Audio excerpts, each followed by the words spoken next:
So all throughout history, God has used women in mighty ways to bring us back to biblical truths. About a week and a half ago, I was sharing with you about Maria Woodworth Etter. She lived a couple hundred years ago, and she was known as a woman who was a demonstrator of the Spirit.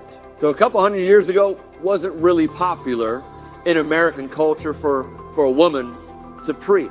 And yet God called her and she went out and she would preach. And one day this man, he comes to the meeting and he starts heckling her, starts mocking her.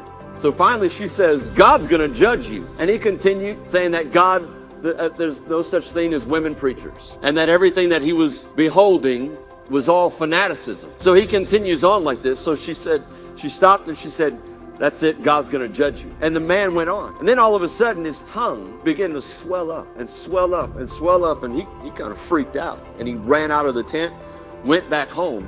And for the next 2 or 3 days, his tongue swelled up so much that it hung out of his mouth down to about the middle of his chin. And it rendered him almost unable to eat or drink. How many of you know, you'd probably start wondering, how can I fix this? Man's got to eat, man's got to drink. And his family's looking at him and they're like, you need to go back to that lady so she can fix you. And reluctantly, he went back into the tent. When he walked into the tent, Mariah looked at him and said, what do you want? And he said as best he could, he fix me.